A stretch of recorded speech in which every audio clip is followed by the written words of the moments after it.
three-point contest verbally agreed. I wouldn't say it's an easy win for him. Why you didn't watch the game? I mean, okay, you guys lost the bronze medal game, but still. I had to go. It was a tough time after. The ninth moment. I mean. Yeah, what you can do about it. I mean, everybody knew it's going to be over. It's night.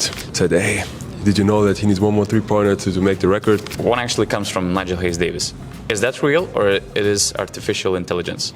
It's for real. Get in the game with top basketball leagues. Place your bets with the highest odds for greater wins. Oh, score big with our exclusive bonuses. Bet now and get your bonus. If you're German or love German basketball, we've got some exciting news for you. BasketNews now has German social media accounts, so follow basketnews.de on Instagram, X, Threads, and Facebook. This is BasketNews film session, and we are here with Bayern Munich guard Andreas Obst. Andy, let's start from one of the most remarkable games of your career, FIBA World Cup semifinals, incredible win against Team USA. 24 points you scored, and this is basically the play that I would say decided the game. Can you bring us to that situation? What was going through your mind? For that play, I thought, okay, if I get open, I would take a shot, but I won't force it. I was coming off, trying to shoot, but I knew that he was going to jump probably. Because he was late. Yeah, it was enough space for you to have a good shot. He was late, but maybe a couple of years earlier I would have shot it and then he blocked it, or I would rush the shot. But as soon as I realized he was flying and I was wide open with my side dribble, I was working a lot on this shot. Then I was like, okay, I gotta shoot it, and didn't feel that great actually, but I had all confidence in me and the movement, and I know it was really important, and I felt good all game. So I shot it, and then I saw him laying there. Shot went in and emotions went high a little bit, but still was 1 minute to go. But for sure was a really big play for us as a team and also for myself. I love this situation. Tyrese Haliburton on the floor, just watching how Team USA is losing the semifinal game. For sure, special moments, special picture. A lot of friends send me pictures of many angles, and for sure something I won't forget in my life. When players perform well against the Team USA, often there's some attention from the NBA teams. We just had with Gershon Yabusele, for instance, last summer. Have you heard anything about any NBA interest after that game, after that specific tournament, which was really great for you? Nothing specific. For sure, I knew that some people were talking about me and asking about stuff, but never really a final offer or some questions about, hey, what you do, what you can't, these, that, and nothing like this. So, would you see yourself in the NBA? At some point, yeah. Like, I think I can fill a good role as a shooter. I think I know how to use my gravity to space out on the ball. Like to spot up, be around gravity, and playing off ball could be really good for a team for sure. One day, you're still young. The next one, I loved the caption of your agent, Dragan Jankovski. Three-point contest verbally agreed. Andy Obst versus Steph Curry on a three-point contest. Who wins? Depends on the day. Probably most people would say Steph. Maybe I would get him a couple of times. If you go with NBA three-point line, maybe he has a small advantage. But yeah, for sure you can say Steph Curry is a great shooter of all time. So, but I wouldn't say it's an easy win for him. That's for sure. But yeah, all respect for Steph. He was my idol the last years, all the years. I was working a lot because of his shooting, off the dribble, the way he moves. It's really incredible. So that's why it was a really special day, special moment for me. Especially, I was waiting a long time in front of the locker room. How much time it take? I don't know. He was the last guy actually. He was the last guy coming off the locker room. I think he did some weights or lifting and stuff. But it was worth it. It was really special, pretty cool to let him also know that he was my idol. His games, his historic runs were like unbelievable. So it was special for me. And Nigel Hayes-Davis had this dinner with Steph Curry last summer. If you had the chance to do the same, what would be one question, one topic that you would bring and you would like to hear from Steph? I ask a lot about his routine stuff, working out, and also his body-wise, how he stays in this kind of shape. I mean, his shape is unbelievable, especially in this age. And if you watch a game of him, like running around the court, it's unbelievable. He never gets tired, and he shoots the ball with such high efficiency. And I think it's a skill to have, shooting that kind of shots that he takes in this kind of running a marathon the whole game. It was like 3 or 4 straight threes in the Olympic Games final. What stands out to you the most, like watching these clips? The whole tournament, he wasn't really shooting high percentage, and then in the semi-final, final, he was going off.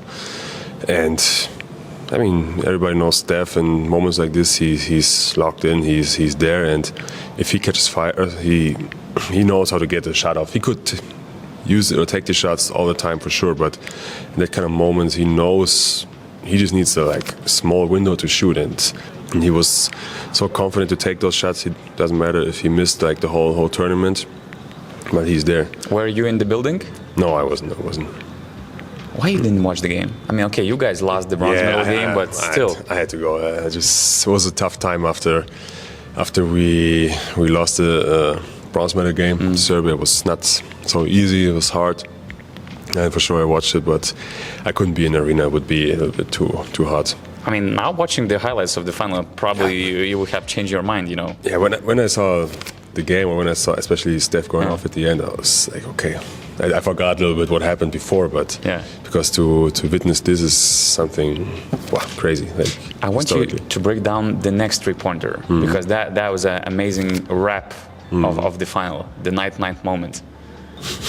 I mean, yeah, what you can do about it.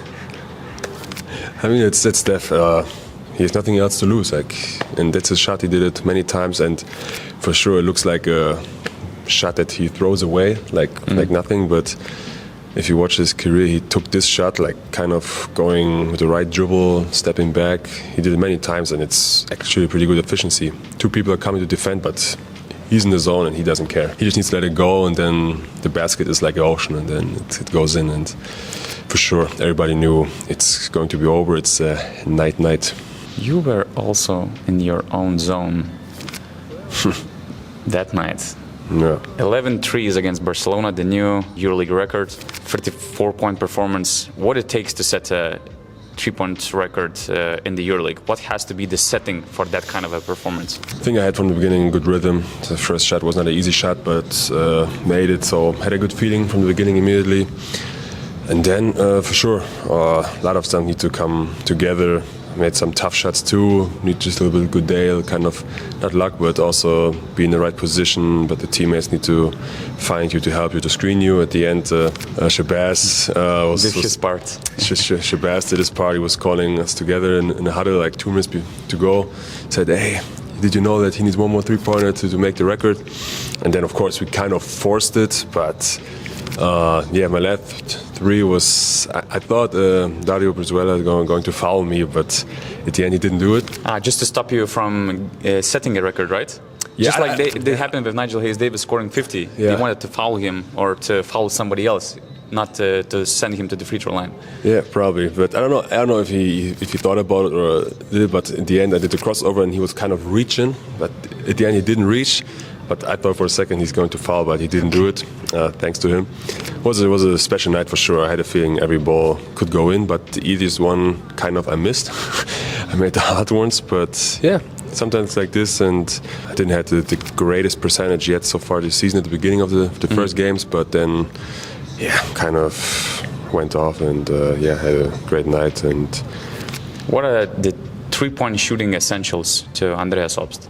Be mentally cool, don't stop shooting if you miss some. Of course, you want to make all the shots, but you can't make all the shots. There's not a player who makes 100% of the shots his whole career. Just technique-wise, I started from the beginning to have a good technique. For me, it was important to have a shot that also feels good, to look nice, and kind of a textbook shot. And I was working a lot on this from the beginning of my career. In the garden of my grandfather, he bought me my first basket. So I was shooting there every weekend. The neighbors were out of their mind, for sure, but it paid off at some point. So I have my basics for shooting, but for me, what I like to do and I love to do is to go to the gym, to work out, and also to try new stuff or to improve my shooting. What are the top 3 current EuroLeague shooters to you? For sure, I have to go with Marcus Howard, Alex Abrines, I would say, and let me think. I have to check the scoutings first. Carson Edwards. That's I was some going- Bayern promotion, yeah. We had to I was mold somebody going from through Bayern. I was going through all the teams, but I'm like, God damn, we got Carson. Yeah, for sure, I gotta go with Carson. Like he's going off crazy. Who is the number one suspect to you to break the record in the EuroLeague? Carson. I mean, you can control kind of his record setting, not passing the ball or doing Yeah, something. I'm not the guy of this. Is like he can go off in one half and have easy 10 threes. That's him for sure. And the last video that I prepared for you was this one, making 10 threes with your right hand and 10 with your left, or it was 20? Yes, 10 with the right Yeah. and 10 with the left. Yeah. 2 questions. One actually comes from Nigel Hayes-Davis. Is that real or it is artificial intelligence? It's for real. It's really for real. Yeah. I had also to ask again if this really happened yet now, but yeah, it was. I had to laugh. I had to laugh doing that thing actually because it was too funny. I was making like 3 in a row already, and then went up to 10 or something. Yeah. I'll be honest, I'm so bad with my left hand. I couldn't handle the table tennis, rackets to have a normal game. How to explain how difficult it is to take shots with different hands? I don't know. I think I did it just for fun a couple times many years ago. But then 2 years ago I had an injury on my right elbow, a torn ligament, and then I had 6 weeks only my left arm, and then I was working out a lot with my left hand, shooting, dribbling, and I think then I had to get a better feeling for it, better handling for it. So yeah, and then I don't know, never went away. Had you always had this ability to control both hands kind of at the same level? Not or it same- just came from nowhere? I wouldn't say it's the same level, but I think I have a solid feeling with the left hand too. I read a story that in 2014, when you moved from your hometown, Halle, to Bamberg at 18, you brought along a basketball poster featuring Dirk Nowitzki, and on it were the words, "All dreams may sound crazy until they come true." You already made some crazy dreams come true, but what else left on your bucket list? Participate in the Final Four, the EuroLeague Final Four, play for the championship. That would be really special. For sure to be more successful with the national team. And yeah, who knows? More successful with the national team. More, Okay. like more success, like more medals. You know, that's maybe getting a better shot at the EuroBasket would be even better. And then for the future, I know, craziest dream for sure, kind of NBA-like, but step by step, I focus in the present and what's coming next for us, and it's the most important, and the rest will follow its own way. Okay, Andy, thanks a lot for this film session. Welcome. I appreciate it.